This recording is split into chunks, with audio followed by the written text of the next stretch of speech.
Hello everyone! It definitely feels like fall. The temperatures are dropping to 50s and I'm bringing inside some of my planters to overwinter.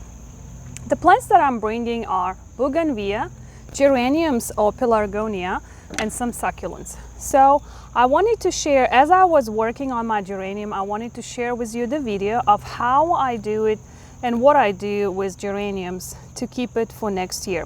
So we live in Georgia. This is zone 7B, and here they're considered annuals unless you bring them inside as a house plant over the winter. So what I'm trying to do is I'm gonna give them a haircut, give the pelargonia a haircut, and use the cuttings to propagate more new plants, and put it in a garage by the window to overwinter.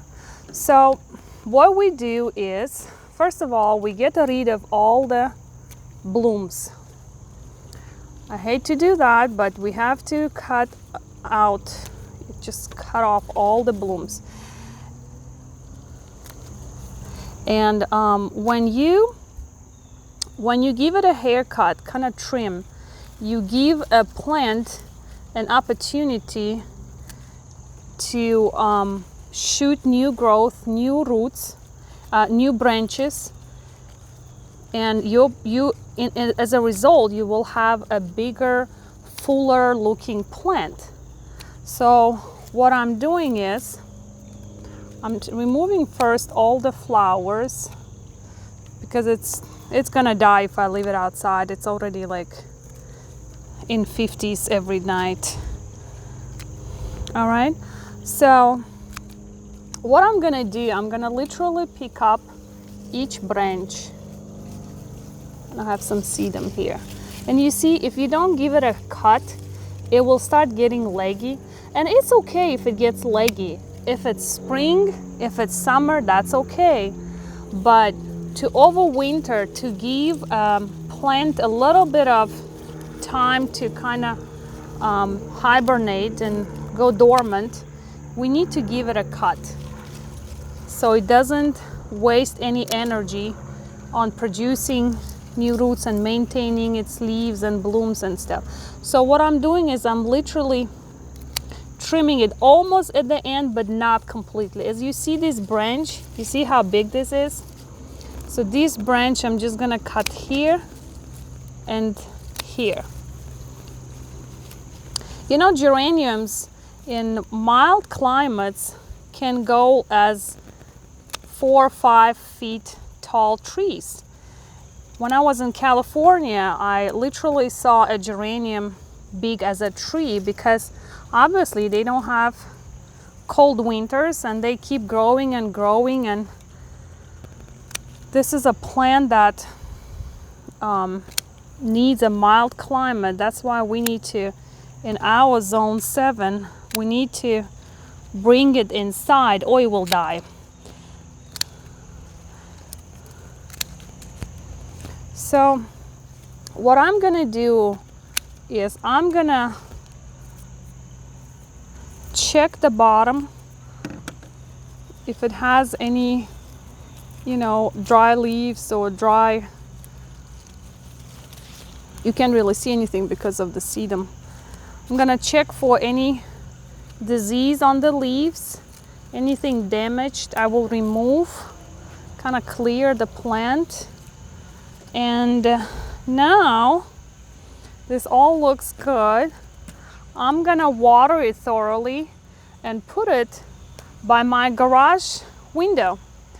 And what will happen is it will go dormant, but I will still water it, not thoroughly, but I will still water it maybe every 2 or 3 weeks.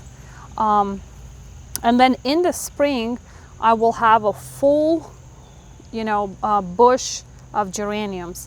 So you can do that, or you can remove the whole plant and put it as a house plant. If your space allows, you can remove the whole thing, replant it in a house, like indoors, kind of more appropriate planter, and keep it as a house plant. That's another option too.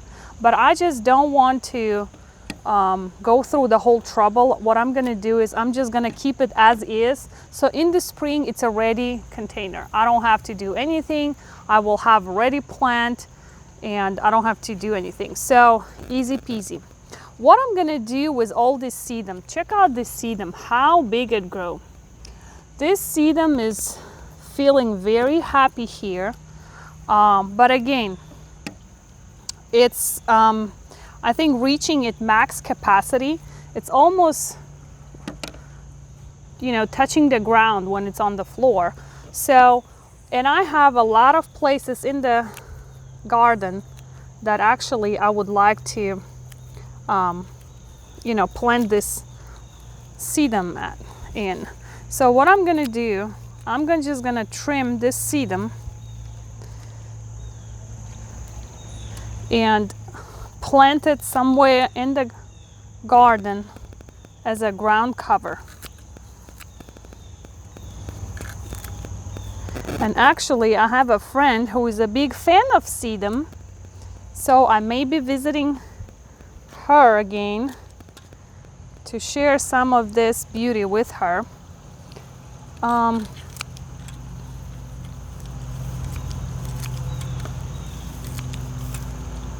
Now, that's a lot of sedum. Look at that.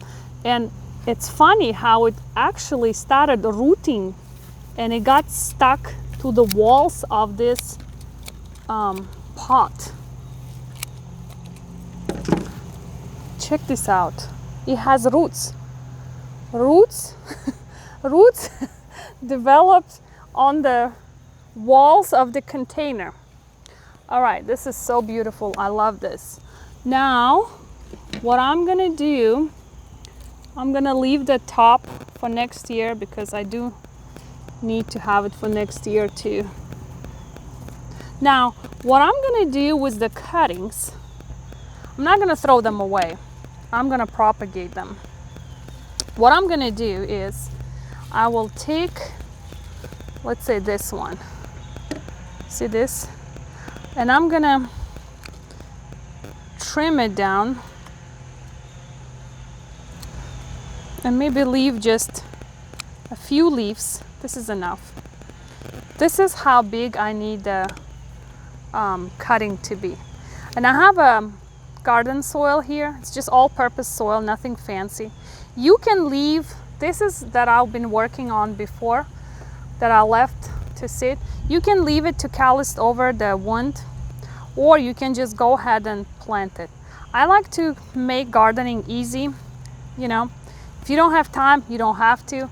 Just go ahead, get your cutting and just plant it. What you will do is you will water it now, but then you just leave it.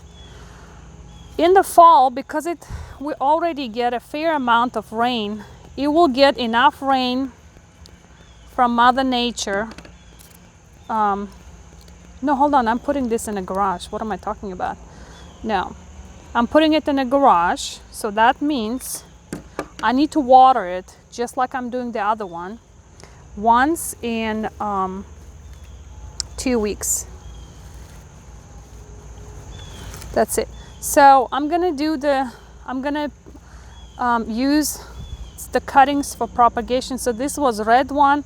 So for this purple color, I'll also probably need like 3 or 4. So I'm gonna make 3 or 4 more pots and go see if I have more space on my shelf in the garage. And then depending on my space, I will make more plants. But these plants will develop some roots, and in the spring I will have like mature plants to go in my hanging baskets or to go in my containers or anywhere in the garden that I want them to be in. I hope you find this video useful. Leave a comment if you propagate or winter over some other plants. I would like to know how you do it, or if you have a different way of wintering over your geraniums. This was it for today. Thanks for watching. Bye.